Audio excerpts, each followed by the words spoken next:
लिए general knowledge के लिए आज के दौर के हिसाब से। किसके लिए है? आप लोग के लिए जनरल नॉलेज, समझते ना नॉलेज, ठीक है। तो आप तवज्जो से अदब से बैठिए और पूरा तवज्जो इधर रखिए, खेलने में कूदने में नहीं, ठीक है। पूरा तवज्जो गौर से सुनिए और जो समझ में नहीं आ रहा उसको पूछिए, ठीक है। चलिए सल्लु अल हबीब सल्लल्लाहु अलैहि वसल्लम। बहुत बड़े ताजिर थे हजरत अब्दुर्रहमान बिन औफ, बहुत बड़े ताजिर थे। ये हमारे सहाबा की सुन्नत है, ये हमारे सहाबा जिस तरीके से कारोबार करते थे उसी तरीके से हमें भी करना चाहिए। कारोबार करने के लिए बहुत लोग पीछे हटते हैं।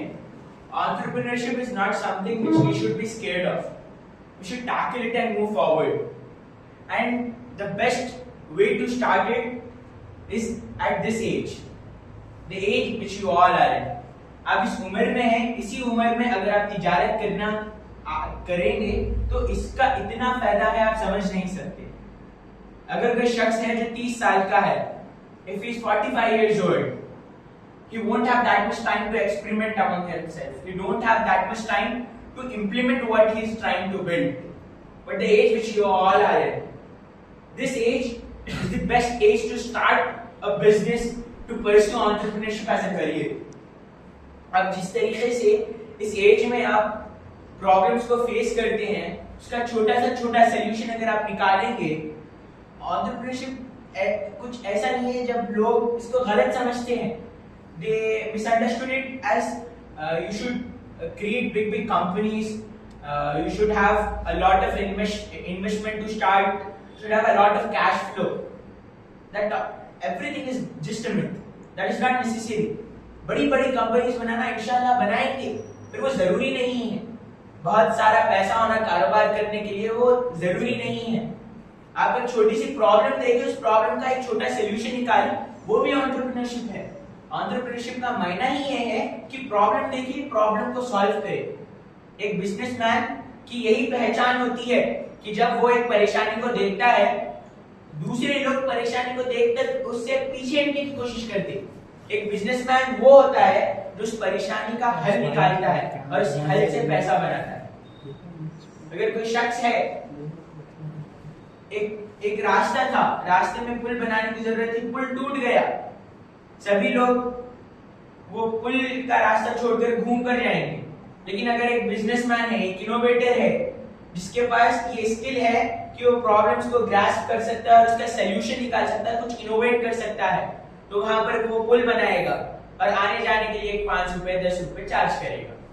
छोटी से छोटी तरीके से आप बिजनेस शुरू कर सकते हैं। एक बहुत बड़ा मिसअंडरस्टैंडिंग रहती है कि अगर आपको एंटरप्रेन्योरशिप परस्यू करना है तो आपकी फैमिली बहुत अमीर रहनी चाहिए। That is completely a myth, that is not necessary. आज के जमाने में, आज के दौर में जो भी बड़े बिजनेसमैन हैं, वो बहुत छोटा स्टार्ट किए थे और उनकी फैमिली उतनी अमीर नहीं थी। वो बस जज्बा रखते थे, हौसला रखते थे। They were just having courage, they were just having an inspiration to build something and operate. That was just a simple drive which they were having within themselves. वो हिम्मत और हौसला हर एक शख्स में होता है। आप में भी वो हिम्मत है, आप में भी वो हौसला है, उसको तराशने की जरूरत है। उसको आप अपने आसपास तो फायदा मिलेगा, डरना नहीं है। Fear is not at all the problem. जब इंसान अपने डर से लड़ता है तभी वो आगे बढ़ता है। And the most biggest thing which we all face is fear of failure. हारने का डर, नाकामयाब होने का डर। Failure is just a step forward. आप एक बार हारेंगे तो हारने को इस तरह मत समझिए कि भाई मैं खत्म, मेरा हौसला खत्म, हिम्मत खत्म, now I cannot do anything ahead, now I cannot move forward, everything is just closed, अब मैं बस अपनी दुकान का शटर बंद करूंगा, घर में बैठ जाऊंगा। That is not at all the case. If you have failed once, it is just a moment to realize, reconcile and notice what happened, what went wrong. गलती किए तो गलती सुधारते हम लोग। लेकिन कारोबार में क्या होता है, एक बार फेल हो गया खत्म, आगे नहीं बढ़ना है, एक केस नहीं रहता। आप फेल हुए तो सिर्फ नोटिस करिए कि what was the reason that I failed. मैं अगर फेल हुआ क्यों फेल हुआ। एंड ये भी बोलते हैं लोग कि हारने के बाद ही बंदा आगे बढ़ता है, हारने के बाद ही बंदा आगे बढ़ता है। बेशक, लेकिन सिर्फ हारने के बाद बंदा आगे नहीं बढ़ता। हारे, गलती करे तो वो गलती के ऊपर सोचना अपन। I failed, what was the reason that I failed. मैं गलती किया, उसके ऊपर मुझे सोचने की जरूरत है कि मैं समझूं कि मेरी गलती हुई, उसको मैं कैसे सुधारूंगा। एक